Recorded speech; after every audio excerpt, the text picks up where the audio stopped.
बिस्मिल्लाहिर्रहमानिर्रहीम। अस्सलाम वालेकुम। 27 जून का आगाज़ हो गया है जुमेरात के दिन का। आज का दिन बहुत अहम है क्योंकि आज पीटीआई के हवाले से, सुन्नी इत्तेहाद कौंसिल के हवाले से अहम केस की समाअत होनी है, जो मखसूस नशिस्तों का केस है और जस्टिस काजी फ़ाइज़ साहब की एक्सटेंशन का केस है। उससे पहले एक बड़ी डेवलपमेंट हुई है। तहरीक इंसाफ ने ज़बरदस्त कार्ड खेल दिया, बड़ी देर कर दी। मेहरबान आते आते देर आए दुरुस्त आए। बिल आखिर तहरीक इंसाफ फ़रीक बन गए। फ़रीक बनने के लिए उन्होंने दरख्वास्त दायर कर दी है और जो तहरीक इंसाफ की जानिब से 5 सफ़ात की दरख्वास्त है वो इतनी ज़बरदस्त तरीके से लिखी गई है। और वो जो शेख रशीद साहब कहा करते थे ना, triple S, short sweet smart, तो बड़ी शॉर्ट सी और मुकम्मल उसमें हक़ाइक़ लिखे हुए हैं और उसमें बड़ी तल्ख़ बातें लिखी हुई हैं। बल्कि जो आखिरी पैराग्राफ है, पैराग्राफ एल, उसमें तो दबे अल्फाज में उन्होंने काजी फ़ाइज़ की एक्सटेंशन का लिखे बगैर उन्होंने बहरहाल आइनी तरमीम का जिक्र कर दिया है कि एक ऐसी असम्बली, एक ऐसा ईवान जिसमें अवाम की नुमाइंदगी, जो अवाम ने वोट दिए उसकी उस तरह रिफ्लेक्शन नहीं है, मुतनासिब नुमाइंदगी नहीं है, जिसमें 80 सीटें चोरी करके और चोरों डाकों लुटेरों को दी गई हैं, वो असम्बली अगर आइनी तरमीम ऐसी करेगी जिनके मुल्क के मुस्तकबिल के लिए अहम असरात होंगे, तो इसकी इजाज़त नहीं होनी चाहिए। पीटीआई की जानिब से दरख्वास्त जो दायर की गई है उसमें पीटीआई अब फ़रीक बनना चाहती है। पीटीआई ने उसमें क्या कुछ कहा है और कल देखें, यानी आज क्या होगा। देखें, आज हो सकता है कि काजी फ़ाइज़ इसा साहब मुस्तरद कर दें पीटीआई की दरख्वास्त कि पीटीआई को फ़रीक नहीं बनने देंगे।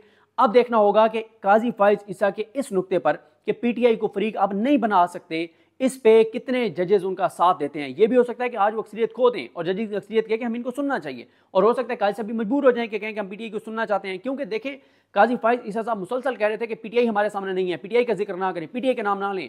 और वो उनको कह रहे थे, फैसल सिद्दीकी एडवोकेट साहब को, कि फैसल साहब आप तो सुन्नी इत्तेहाद कौंसिल के वकील हैं, आपका तो कन्फ्लिक्ट ऑफ इंटरेस्ट है, आप पीटीआई का जिक्र कैसे कर सकते हैं। और फिर वो सलमान अकमर राजा साहब को कह रहे थे, आप तो कमल शोज़ब के वकील हैं, आप पीटीआई की बात कैसे कर सकते हैं। अब पीटीआई ने दरखास्त दायर कर दी है फ़रीक बनने के लिए। अब इस पे आज फैसला होगा। आज देखना है कि क्या होता है। जैसे ही जजेस आएंगे, सबसे पहले पीटीआई की इस दरखास्त पर बहस होगी, बात होगी। देखना है कि इसका क्या होता है। क्योंकि देखें, जमाल खान मंदोखेल साहब और मंसूर अली शाह साहब मुसलसल कहते रहे कि आपको किसने रोका है, अभी भी आप ले आए दरखास्त हमारे सामने, पीटीआई आ जाए। काजी साहब मुसलसल कहते रहे कि पीटीआई तो हमारे सामने नहीं है।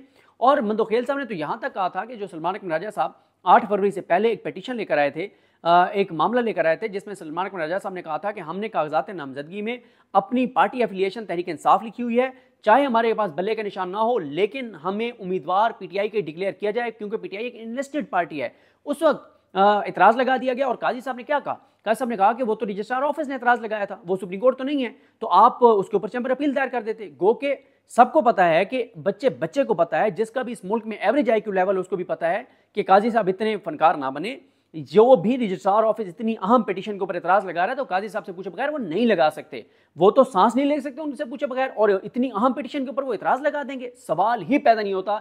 इससे बड़ी मतलब अफसोस होता है कि चीफ जस्टिस पाकिस्तान के मनसब पर बैठ के काजी साहब एक ऐसा अमल कर रहे हैं जिस पे लोग, पूरा पाकिस्तान कह रहा है कि ये बददियानती है, ये झूठ है, ये मक्कारी है, ये फरेब है, ये धोखा है, ये फराड है, ये दो नंबरी है, कि आप कह रहे हैं कि रजिस्ट्रार ऑफिस में आप पूछे बगैर इतनी हम पिटीशन के ऊपर इतराज़ लगा दिए। ऐसा नहीं हो सकता, सवाल ही पैदा नहीं होता, सवाल ही पैदा नहीं होता, सवाल ही पैदा नहीं होता कि रजिस्ट्रार ऑफिस इतनी जुर्रत करे कि इतनी अहम पिटीशन के इतराज़ लगा दे। सवाल ही पैदा नहीं होता, दोबारा कह रहा हूँ, नहीं मुमकिन ही नहीं है।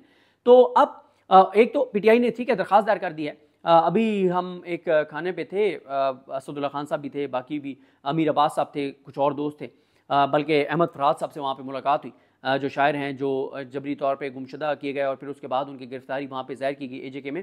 तो अहमद फराज साहब से मुलाकात हुई, हमारे दोस्त हैं रज़ी ताहिर साहब, और वो सब लोग भी वहाँ पर आए हुए थे। तो ये बुलाया हुआ था जो अल्लामा राजा नासिर अब्बास साहब हैं, मजलिस इत्तेहादुल मुस्लिमीन के, उन्होंने अरकान असम्बली मुख्तलिफ जो हैं उनको बुलाया हुआ था वहाँ पे, और कुछ सहाफ़ियों को भी बुलाया हुआ था। तो वहाँ पे अली ज़फ़र साहब से भी मुलाकात हुई और उन्होंने बताया कि तहरीक इंसाफ की लीगल टीम की रात में मीटिंग भी है, यानी अब जब मैं वीडियो कर रहा हूँ इससे पहले उनकी हो गई होगी मीटिंग। तो तहरीक इंसाफ को ज़रूर उनको जो वो एतराज़ था रजिस्ट्रार ऑफिस का, उसके ऊपर भी उन्हें चैम्बर अपील दायर कर देनी चाहिए कि ये दरख्वास्त सुनी जाए, और वो पिटीशन भी इनको लगवानी चाहिए कि हम तो उम्मीदवार ही पीटीआई के हैं। अगर ये पीटीआई के उम्मीदवार डिक्लेयर हो जाते हैं तो बात ही ख़त्म हो जाएगी, फिर तो पीटीआई ही बतौर पार्लिमानी जमात होगी और उनको सीटें मिल जाएंगी। लेकिन आज ये बता दूं आपको कि काजी साहब बहुत मुश्किल का शिकार नजर आएंगे, मुश्किल से दो चार नजर आएंगे। लेकिन देखना है कि आज वो अक्सरियत खो देते हैं या अक्सरियत उनके साथ रहती है, क्योंकि वकला कुछ कहते हैं कि काजी साहब को अक्सरियत बहरहाल मैनेज करके दी गई है, कुछ वकला का ये ख्याल है। अब अल्लाह की ज़ात बेहतर जानती है कि उनका ये ख्याल दुरुस्त है या गलत है। देखें, अब मैं आपको बता देता हूँ कि इसमें क्या कुछ है। एक तो पीटीआई ने अपनी दरखास्त में लिखा है कि इलेक्शन कमीशन ने कुछ गलत बयानियाँ की हैं, जिन गलत बयानियों को हम दुरुस्त करना चाहते हैं, जो वो झूठ बोलते रहे हैं, वो हम हक़ाइक़ अदालत को बताना चाहते हैं।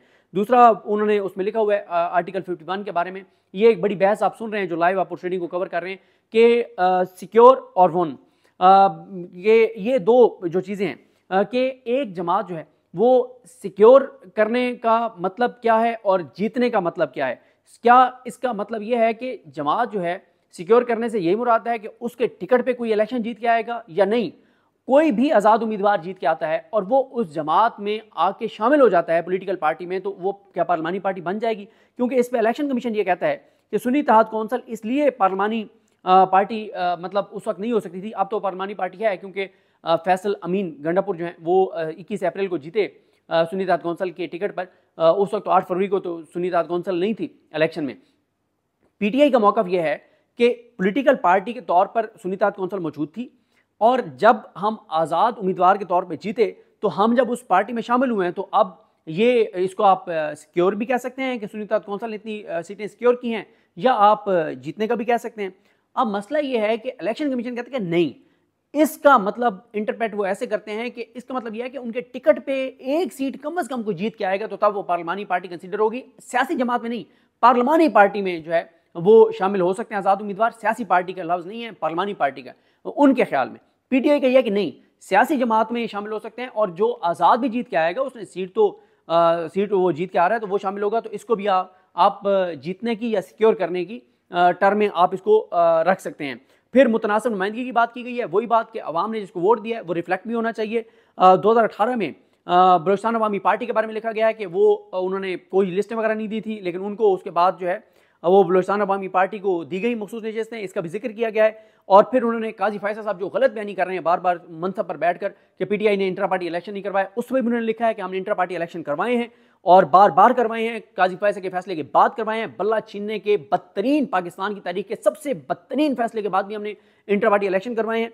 और उसके बाद उन्होंने कहा कि पीटीआई के उम्मीदवार जो हैं वो उस दिन इंतज़ार कर रहे थे कि सुप्रीम कोर्ट का फैसला आए और वो जाएँ और वो जमा करवाएं पीटीआई के सर्टिफिकेट, लेकिन खदशा में था कि सुप्रीम कोर्ट बल्ला छीन लेगी। तो उन्होंने कहा कि दो चीज़ें हुई, कुछ हमारे लोगों ने जब पीटीआई के वो सर्टिफिकेट दिए तो उनके सर्टिफिकेट लेके आरओज़ ने रिकॉर्ड पर रख लिए लेकिन एक्सेप्ट नहीं किए, कुछ से आरओज़ ने लेने से इनकार कर दिया पीटीआई के सर्टिफिकेट के, अभी तो आपका केस चल रहा है सुप्रीम कोर्ट में तो हम नहीं ले सकते। फिर उन्होंने कहा कि हमने पीटीआई नजरियाती का भी इसलिए उसमें हम जा रहे थे कि हम एक निशान पर लड़ें ताकि मतलब कोई आगे मसाइल ना हो, लेकिन उसमें भी पीटीआई नजरियाती के सरबराह को अगवा कर लिया गया, उसके बाद उसे प्रेस कॉन्फ्रेंस करवा दी गई, और बल्कि उसी शाम इलेक्शन कमीशन का एक फैसला आ गया, डायरेक्शन आ गई आरओज़ को कि अगर कोई एक जमात का उम्मीदवार है एफिलिएशन शो करता है तो उसको किसी और जमात का निशान ना दिया जाए, क्योंकि पीटीआई वालों ने कागजात नामजदगी में लिखा हुआ था कि हम पीटीआई से तल्लुक़ रखते हैं। तो फिर तहरीक इंसाफ नजरियाती का वो वैसे ही उनको सिंबल नहीं मिल सकता था इलेक्शन कमीशन के फैसले के मुताबिक, और वैसे ही वो अगवा हो गया था, वो जो एक मकरू आदमी है जिसको फिर इस्तेमाल किया गया और उसके साथ वो सारी चीज़ें हुई। उसके बाद ये भी लिखा गया कि रात 12 बजे तक का टाइम था, 11 बजे काजी फैसल साहब ने फैसला सुना दिया, बल्ला छीन लिया, और इस तरह से वो कहते हैं सारा कुछ हुआ। फिर वो कहते हैं कि जो हमें मुख्तलिफ निशानात दिए गए, और ये यानी लिखा तो उन्होंने नहीं है, लेकिन पीटीआई ज़ाहिर है पीटीआई का मौक़िफ़ है कि काजी फ़ाइज़ ईसा साहब और नून लीग और ये निज़ाम अवाम को जाहिल समझते थे कि हम इनसे बल्ला छीन लेंगे पीटीआई से तो इमरान खान को वोट नहीं पड़ेगा, तो अवाम जाहिल नहीं है, और अवाम को जाहिल समझने वाले अपने अकल का इलाज कराएं, क्योंकि अवाम ने तो ढूंढ ढूंढ के और अजीब अजीब निशानात के ऊपर मोहर लगाई और पीटीआई को 2/3 अक्सरियत दी, और फिर पीटीआई ने लिखा है कि 80 सीटें जो हैं वो धांधली के जरिए हमें हरा दी गई, और फिर उन्होंने बताया है कि फिर भी 91 सीटें सुन्नी पीटीआई के आज़ाद उम्मीदवार जीते 80 सीटों की धांधली करने के बावजूद। और फिर उसके बाद उन्होंने कहा कि ये क्योंकि वो ये कह रहे हैं कि अगर ये हम ऐसी सीटें ये भी मिल जाती तो 2/3 अक्सरियत थी, क्योंकि मखसूस नशिस्तें भी हमें इसके ऊपर मिलनी थी। फिर वो उन्होंने बताया है कि इसकी वजह से हमारे 100 से ज़्यादा MPs पंजाब असम्बली में, 100 के करीब हमारे MPs जो KPK में, वो सारे फिर आज़ाद हो गए। और फिर उन्होंने आखिरी जो पैराग्राफ है उसमें लिखा है उन्होंने कि एक ऐसी असम्बली जिसमें अवाम की नुमाइंदगी के मुताबिक वैसे ही रिफ्लेक्शन नहीं है, क्योंकि 80 सीटों पर धांधली की गई है, और फिर अभी भी उनके पास 2/3 अक्सरियत नहीं है, लेकिन सुप्रीम कोर्ट इस फैसले के जरिए अगर उनको 2/3 अक्सरियत देती है तो वो कुछ ऐसी आईनी तरमीम करना चाहते हैं जिसका मुल्क की मुस्तकबिल पर बहुत संगीन असरात होंगे, और ज़ाहिर है उनका इशारा काजी फैसल साहब की एक्सटेंशन की तरफ है। लिहाजा तहरीक इंसाफ ने कहा कि इनको सीटें ना दी जाएँ, तहरीक इंसाफ का फरीक बनना ये बहुत बहुत बहुत इंपॉर्टेंट है। और अब देखना है कि आज क्या होता है, कौन कौन सा जज इसमें जाता है इस हक में कि तरीके इंसाफ को फरीक बनने दिया जाए, कौन सा इस बात को मुसरत करता है। और ये भी देखना है कि आज सुबह क्या सलमान राजा साहब जो है वो उस अपनी दरख्वास्त के ऊपर लगने वाले रजिस्ट्रार ऑफिस के एतराज़ात के ऊपर चैम्बर अपील दायर करते हैं नहीं करते, ये भी देखना होगा। आज का दिन बहुत क्रूशल है, बहुत क्रूशल है। आज का दिन वाज़े कर देगा कि चीज़ें किस तरफ जा रही हैं। मुझे अपनी दुआ में याद रखें। अल्लाह करीम हम सब का हमें नासरू। अल्लाह हाफ़िज़।